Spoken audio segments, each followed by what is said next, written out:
सभी बच्चों को नमस्कार। तो बच्चों, आज अपन दूसरे सप्तक के प्रमुख कवि रघुवीर सहाय को पढ़ेंगे।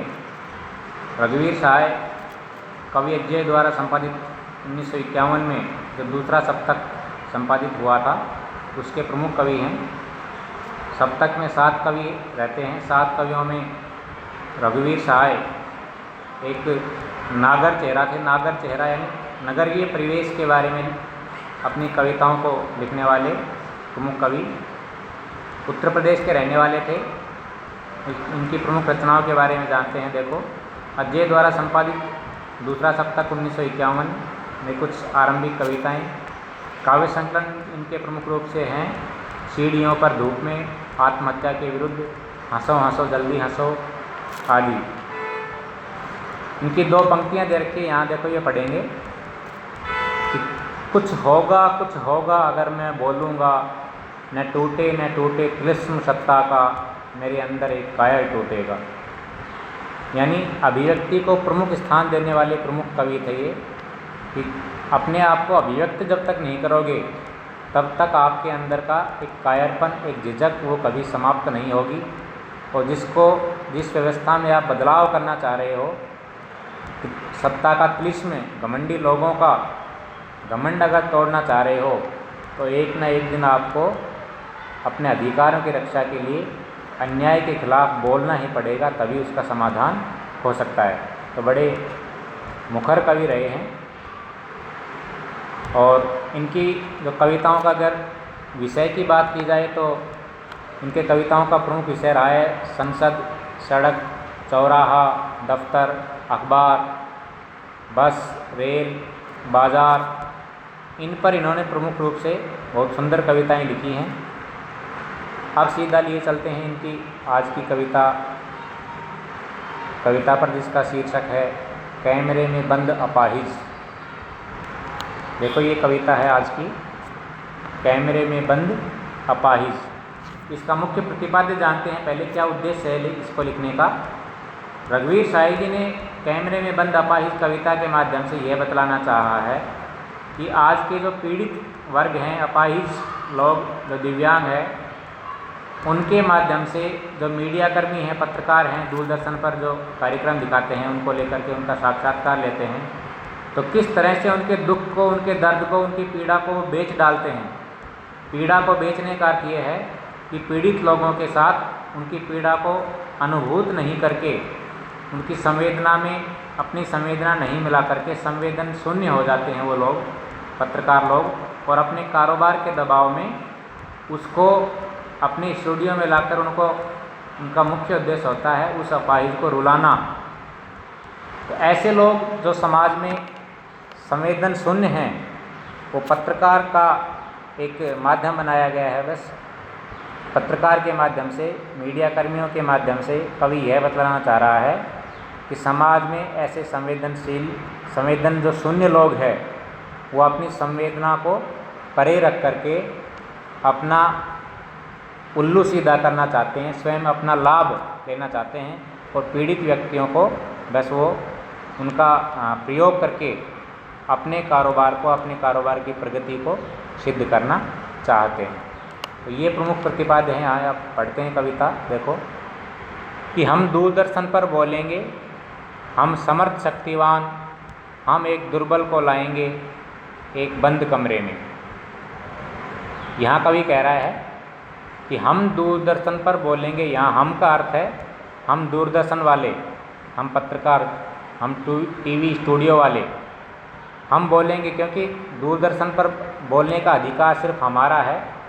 हम अपनी बेलौस भाषा में बोलेंगे, हम अपनी अकड़ की भाषा में बोलेंगे, हम अपनी जो सपाट यानी स्पष्ट भाषा में बोलेंगे, क्योंकि मीडिया एक ऐसा माध्यम है जो लोकतंत्र का चौथा स्तंभ माना गया है और अपने आप में अभिव्यक्ति के सशक्त माध्यम है। लेकिन आजकल जो मीडिया में दुष्प्रभाव फैल रहा है, उसके बारे में कवि यहाँ कह रहा है कि हम वो मीडिया वाले अपने आप को सर्वशक्तिमान मानने लग गए हैं। इसलिए वो कह रहे हैं कि हम दूरदर्शन पर बोलेंगे, हम समर्थ शक्तिवान, हम ही बोलने में समर्थ हैं, हम ही शक्तिमान हैं, हम ही ताकतवर हैं। और हम किसको लाएंगे? हम एक दुर्बल को लाएंगे एक बंद कमरे में। यहाँ बंद कमरे का अभिप्राय है टीवी स्टूडियो, जहाँ पर अपाहिज या किसी भी ऐसे व्यक्ति को ला करके उनका साक्षात्कार लिया जाता है। तो हम उसको एक बंद कमरे में लाएंगे, उससे पूछेंगे तो आप क्या अपाहिज हैं? तो आप क्यों अपाहिज हैं? आपका अपाहिजपन तो दुख देता होगा, देता है।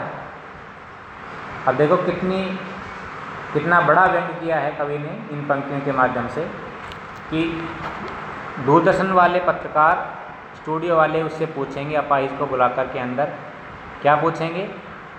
तो आप क्या अपाहिज हैं? यानी स्पष्ट रूप से दिख रहा है उनको ये अपाहिज हैं। उसके दुख में दुखी होने की बजाय उससे ये बेतुके प्रश्न दागना शुरू कर देते हैं। तो आप क्या अपाहिज हैं?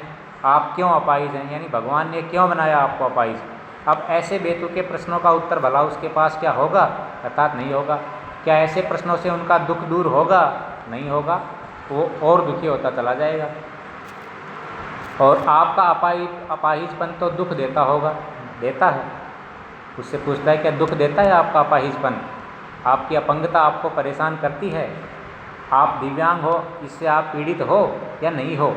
यानी ऐसे प्रश्न उसको और अधिक पीड़ित कर देंगे। और मीडिया वाले चाहते ही यही हैं कि वो इतना पीड़ित हो जाए हमारे प्रश्नों से कि मीडिया के सामने एक बार बस रो पड़े।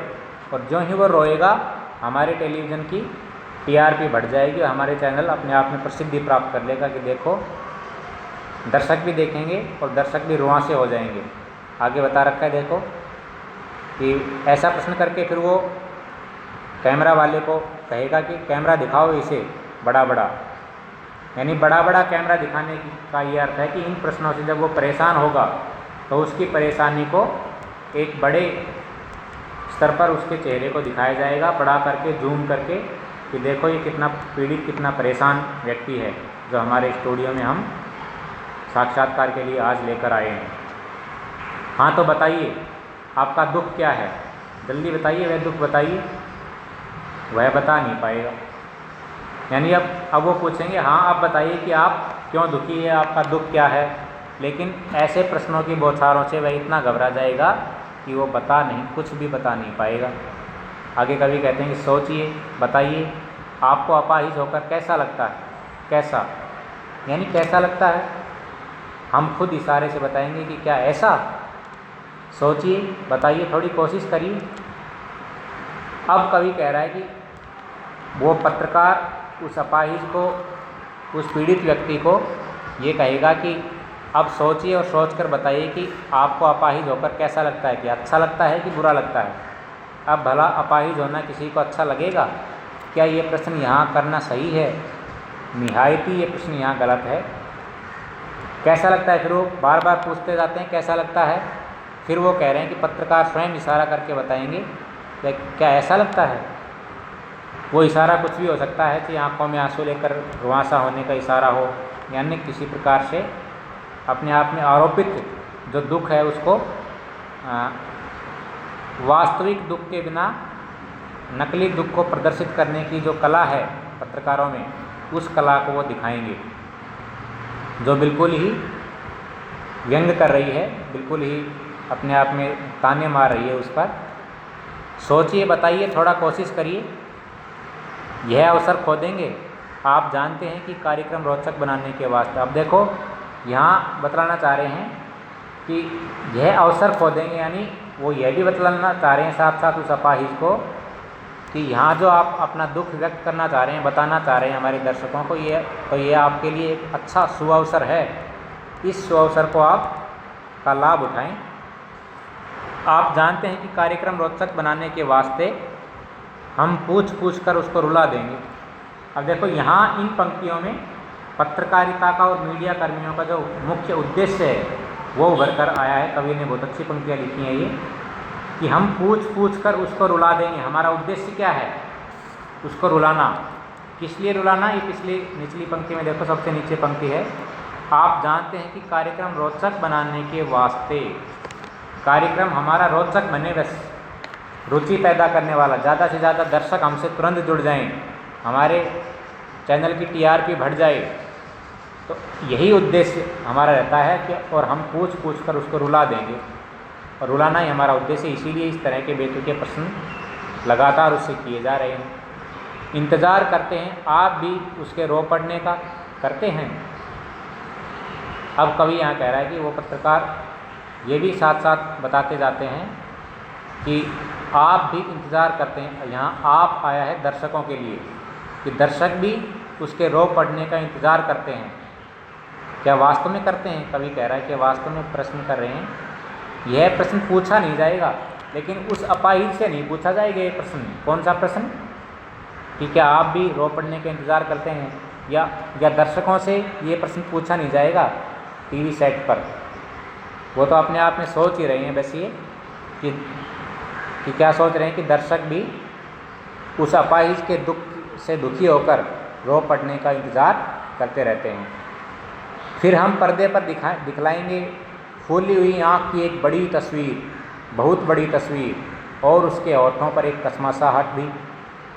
आगे का भी कह रहा है, और फिर जब वह रो पड़ेगा तो उसकी रोती हुई आँखें, बड़ी बड़ी आँखें हम पर्दे पर दिखाएंगे, और बड़े बड़े आंसुओं से भरी हुई उसकी फूली हुई आँख जो दुखी है, पीड़ित है, उसकी बहुत बड़ी तस्वीर करके जूम करके हम उसको रोता हुआ दिखाएंगे। और उसके होठों पर एक कसमसाहट जो आएगी, एक पीड़ा, एक दुख झलक जाएगा उसके होठों पर, वो भी हम जूम करके दर्शकों को दिखाएंगे। आशा है आप उसे उसकी अपंगता की पीड़ा मानेंगे, उसकी अपंगता की पीड़ा मानेंगे आप लोग तो उसे, लेकिन असल में उसकी अपंगता की पीड़ा नहीं रहेगी वो, क्योंकि ये पीड़ा तो उन प्रश्नों की पीड़ा है जो कुछ सोच करके अपने दुख को व्यक्त करने के लिए जो बुलाया जाता है, लेकिन इन बेतुके प्रश्नों से और अधिक दुखी करके उसके मन को और अधिक पीड़ित कर दिया गया है, उसके हृदय को बिल्कुल टूक टूक यहाँ कर दिया गया है। उस पीड़ा से रोएगा वो, और दर्शक मानेंगे कि ये तो अपंगता की पीड़ा है, अपंगता इस बेचारे को बहुत अधिक सता रही होगी। एक और कोशिश, दर्शक धीरज रखिए, देखिए हमें दोनों एक संग रुलाने हैं। अभी तक रोया नहीं है वो, तो पत्रकार कहता है कि एक और कोशिश कर लेते हैं। फिर दर्शकों से कहते हैं थोड़ा धीरज रखिए, धैर्य रखिए, रोएगा ये, तसल्ली करो। देखिए हमें दोनों एक संग रुलाने हैं। दोनों एक संग कौन? देखो अगली पंक्ति में है, आप और वह दोनों। फिर यहाँ आप आया है दर्शकों के लिए। दोनों को एक संग रुलाने का अर्थ है, एक तो दर्शक और वह कौन? अपाहिज, जिसको बुला रखा है स्टूडियो में। हमें दोनों को, यानी दोनों की संवेदना को बिल्कुल संवेदना जागृत करके, दोनों की संवेदनाओं को जगा करके, आंसुओं को बहा करके हम दर्शकों से जोड़ेंगे, और फिर दर्शक भी साथ साथ रोएंगे। बस करो, नहीं हुआ। अब वो अपाहिज जो बुलाया गया था वो रोता नहीं है, वो होच-पोच रहता है, बौखला जाता है।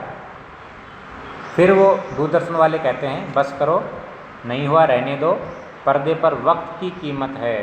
ये पंक्ति भी अपने आप में बहुत बड़ा व्यंग कर रही है कि यहाँ दूरदर्शन वालों का एक ही रवैया रहता है कि वक्त पर अगर वो नहीं रोता है तो और अधिक यहाँ समय बर्बाद करने की आवश्यकता नहीं है, हम और किसी का प्रयोग करके अपने कारोबार को बढ़ाना चाहेंगे, इसको यहाँ से भगाओ। तो इसीलिए वो कहते हैं बस करो, नहीं हुआ, रहने दो, पर्दे पर वक्त की कीमत है। अब मुस्कुराएंगे हम, अब हम तुरंत मुस्कुराएंगे। जो झूठ मूठ में रोने की कोशिश कर रहे थे इस अपाहिज के साथ, वो तो हुआ नहीं, ये तो रोया नहीं। अब हम मुस्कुराएंगे। मुस्कुरा कर क्या कहेंगे?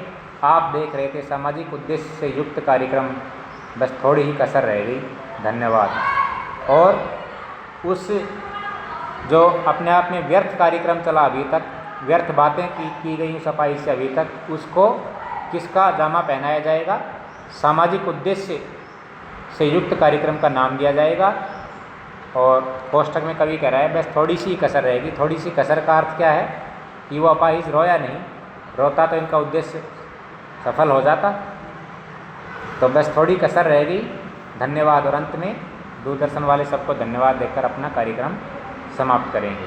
तो ये कविता थी, यानी मुख्य विषय और मुख्य जो प्रतिपाद्य है इस कविता का वो यही है कि समाज में संवेदनशील रह करके जो काम किया जाता है, संवेदना जागृत करके जो कार्य किया जाता है वो तो सफल रहता है, लेकिन दूरदर्शन वालों की तरह संवेदना शून्य होकर के आप पीड़ित, दलित, दुखी, किसान, मजदूर, अपाहिज यानी जो भी पीड़ा सह रहा है उसका गलत प्रयोग करके अपने कारोबार को अपना उल्लू सीधा करोगे, अपने आप को लाभ दिलाना चाहोगे, तो ये अपने आप में गलत साबित होगा।